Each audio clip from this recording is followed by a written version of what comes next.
Bom dia, patinhos e psicopatas de plantão. Me diz uma coisa, você já assistiu algum filme que tinha algum vilão muito maneiro e depois de sair do cinema você ficou com vontade de socar uma velhinha na rua, alguma coisa assim? Pois é, eu também não, porque eu acho que isso revelaria um quadro psicótico muito importante de você ir no médico verificar. O vídeo de hoje é basicamente sobre isso, só que a gente vai falar mais especificamente das tretas que aconteceram envolvendo o filme Coringa e as críticas que surgiram negativamente sobre o filme. Mas antes disso, se você já é um psicopata de carteirinha, clica no like aqui embaixo, se inscreve no canal e vamos que vamos! Por que eu faço essas merdas, velho? Não é possível uma coisa dessa. Pra gente entender toda essa besteira que aconteceu com o Coringa, a gente vai dividir em algumas etapas. Meu objetivo aqui não é mostrar apenas a minha opinião, mas sim informar sobre tudo o que aconteceu e explicar a trajetória de tudo que aconteceu. E dizer também por quê, que foi que os críticos falaram que fez o ator Joaquin Phoenix, que é o que tá interpretando o Coringa agora nos cinemas, fez ele deixar uma entrevista. O cara levantou e foi embora numa entrevista por causa de uma pergunta. Eu sei que falando assim parece algo muito sério, devem ter feito alguma pergunta muito ofensiva, mas fica escutando pra você entender quão besta é essa situação. Essa nossa jornada de loucura e insanidade começa no Festival de Veneza. Foi ali no final de agosto, início de setembro, que é quando acontece o festival, que o filme do Coringa foi exibido pela primeira vez e recebeu 8 minutos de aplauso. Eu ainda quero entender essa métrica de aplauso e minutos de aplauso, as pessoas aplaudindo em pé, porque eu não consigo ficar nem 2 minutos aplaudindo direto, imagina 8. O cara termina com a mão sangrando já. Filme ovacionado, críticas nota 10, 100% de aprovação no Rotten Tomatoes,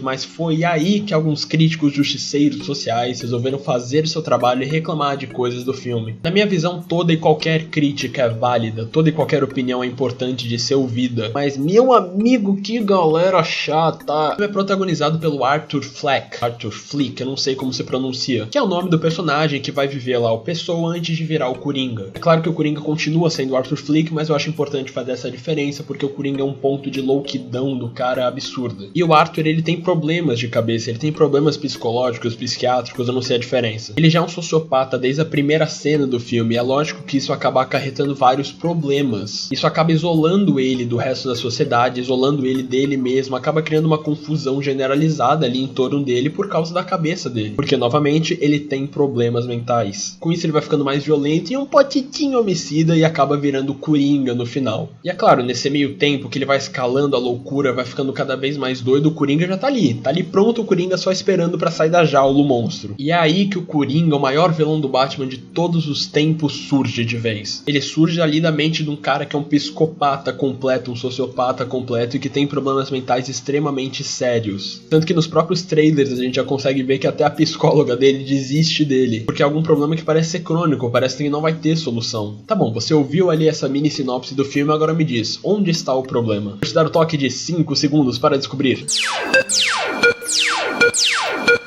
Não descobriu o problema? Eu também não. Mas alguns críticos interpretaram como se essa escalação de loucura do Coringa fosse uma espécie de glorificação de comportamentos tóxicos e agressivos e nocivos para a sociedade. O comportamento de incels e migtol. Eu imagino que esses termos você ainda não conheça, então essa é a minha função aqui, te explicar, e vamos começar a próxima parte falando disso. Não tem muito por que focar muito nesses assuntos, mas eu preciso explicar rapidamente o que significa cada termo pra gente ter um contexto e poder entender melhor a besteira que os críticos estão fazendo. Fique claro que não são todos os críticos, é só uma minoria absurda. Essa minoria que fez a nota baixar um tantinho ali no Rotten Tomatoes e fez várias mídias refletirem sua visão sobre o filme. Não necessariamente porque elas queriam refletir, mas porque foram forçadas a isso por causa dos críticos idiotas. Tá bom, basicamente os incels são os caras que não conseguiram nada com nenhuma gatinha na vida e aí eles vão pra internet ficar falando que são solitários e blá blá blá. Já os migtol são bem mais extremistas e eles basicamente dizem que um homem não deve se relacionar com uma mulher por mais de 24 horas porque mulheres são golpistas. Essa é a linha de raciocínio desses caras. Você tá entendendo o nível de crítica que esses críticos que eu tô reclamando chegaram? É claro que você pode reclamar de alguma coisa e questionar as intenções do personagem, mas falar que ele justifica aquele tipo de movimento, aquele tipo de ação, comportamento é completamente insano. Fica me parecendo no mínimo injusto com os psicopatas de verdade que tem por aí. O cara se dedica por anos pra ser o maior vilão do Batman, se dedica por anos pra infernizar Gotham, pra vir meia dúzia de críticos falar que ele tá incentivando algum movimento de mongoloide ou alguma coisa assim. É falta de respeito aí com um profissional psicopata que tem que sustentar inocentar sua família de pinguins e acabar com uma infestação de morcegos. Que esses são os problemas de um psicopata de verdade, todo mundo sabe. Brincadeiras à parte, vamos focar um pouquinho e olhar o lado dos críticos dessa história. Em qualquer coisa assim mais polêmica, eu acho que a gente sempre tem que olhar os dois lados para entender. Porque ninguém é idiota, ninguém é retardado para falar as coisas assim à toa. Então vale a pena sempre olhar o lado das pessoas também. Não que eu concorde nem que esteja certo, mas vale a pena olhar. Fazendo papel aqui um pouco de advogado do diabo, eu quero defender a posição dos críticos de reclamar dos incel e migtol. Era uma galera que eu nunca tinha ouvido falar na minha vida, mas depois eu fui pesquisar mais sobre isso, eu entendi, e aí depois vi essa coisa do Coringa. E cara, acredita quando eu digo que é uma galera chata. Há pouco tempo eu fiz um texto exatamente sobre esse tema para um site onde eu trabalho. No dia seguinte veio um cara no meu perfil pessoal defender migtol e passar pano pra incel e essas coisas assim. Eu preferi nem discutir, porque pra mim é algo tão estúpido se discutir que eu só deixei pra lá. Mas o engraçado é que não era no perfil pessoal que o cara veio discutir, ele veio discutir usando o perfil de uma página de comidas fit ou alguma coisa assim. Mas tudo bem, isso deixa pra lá, tanto faz, o que importa é o que as pessoas falam. Ele falou besteira, por isso que foi ignorado. E foi com todo esse estardalhaço, com a mídia botando as notícias, até porque ela não podia deixar de falar de algo assim. Essas críticas, essas opiniões foram ganhando mais força, ficando maiores, e aquilo que eu previa aconteceu. Eu não esperava que fosse chegar tão longe, mas chegou. Quando alguém fica tentando usar o mesmo argumento contra você várias vezes seguidas, se torna algo chato, se torna algo repetitivo, que você não aguenta mais ouvir. Então quando você tá discutindo com alguém várias vezes a mesma coisa, é claro que a pessoa vai desistir numa hora e falar que tá bom, cara, esquece, chega de discutir. Principalmente quando essa crítica é vazia, sem nenhum sentido. E depois de ver tantos veículos da mídia divulgando essas críticas estúpidas que foram feitas, eu acho que foi isso que aconteceu com o Joaquin Phoenix numa entrevista. O cara já conseguiu um papel importantíssimo no cinema, e principalmente pros filmes de quadrinhos. Ainda mais em um mundo onde os filmes de herói já seguem um padrão perfeito, e ele vai quebrar esse padrão, fazer uma parada completamente diferente. Além disso, ele já tem a responsabilidade de fazer um Coringa melhor que o Jared Leto. Não que seja difícil, mas ainda assim é uma oportunidade pra ele conseguir fazer isso. Isso sem contar que ele tem toda a pressão do Coringa do Heath Ledger ali nas costas dele. Então vai juntando ali toda essa pressão. Imagina como é que tá os ombros do cara, como é que tá a cabeça do cara. Tá com lordose de tanto ter que carregar essa pressão nas costas. Mas depois de tudo isso, depois de tanto tempo interpretando aquele personagem, dando força pra aquele personagem fazer aquilo acontecer direito, ele ainda tem que fazer uma série de entrevistas falando sobre o filme, como foi a gravação e tudo aquilo que rodeia o filme. E é claro que ele vai ler as críticas, ele tem que ler as críticas do filme pra saber sobre a atuação dele, saber o que ele errou, o que ele tem que melhorar e coisas nesse sentido. E é lógico que ele leu aquelas críticas idiotas. Em um momento ou outro, ele ia ler as críticas que falavam que o filme dele é ruim e incentiva comportamentos perigosos para a sociedade. Como se fosse possível fazer um filme do Coringa onde ele entrega flores pra velhinhas e ajuda o Batman a acabar com o Pinguim. E aí juntou toda essa pressão, eu acho que o Joaquim acabou quase se tornando uma bomba viva. Qualquer polêmica, qualquer faísca ia fazer ele estourar. Foi aí que um jornalista perguntou pra ele se ele não achava que o filme do Coringa incentivava pessoas erradas. Justamente relacionado com aquelas críticas que eu falei mais cedo, que dizia sobre os migtol, sobre os incel, comportamentos tóxicos, essa papagaiada toda. Ao invés de ficar discutindo, o Joaquim resolveu levantar e foi embora. Ele ficou mais de uma hora fora antes de voltar pra entrevista, mas só o ato dele já ter levantado e indo embora já representa muita coisa. Representa que ele tava já de saco cheio. Pior é que ele é um ator que já tem carreira, ele já tem muito tempo escutando pergunta idiota de jornalista bobo. E pra mim a ação do Joaquim tá completamente correta, eu também levantaria e saía. Esse é um tema tão bobo e inútil que nem deve ser discutido. Não sobre essas circunstâncias. É como se os críticos achassem que eles que devem definir que filme tem uma função social e qual a função social desse filme. Se as pessoas e produtoras forem só escutar os críticos para não fazer um filme que influencia as pessoas erradas, acaba perdendo totalmente a originalidade e a naturalidade. Se o cara é maluco, qualquer coisa pode disparar o gatilho dele e fazer ele fazer alguma besteira. Vai ser o filme do Coringa que vai fazer isso e não vai ser o filme do Batman que vai fazer alguém sair pela rua batendo em bandido. Podia, mas não vai. Esse vídeo aqui foi mais pra passar um panorama geral da situação. É claro que minha opinião tá ali no meio, eu fiz o texto, eu queria mostrar a minha opinião e mostrar o que eu acho sobre esse assunto. Se você discorda de mim, fique à vontade pra comentar aí embaixo na área de comentários. Vamos discutir, vamos conversar, mas por favor use argumentos decentes e não venha passar pano pra quem é idiota.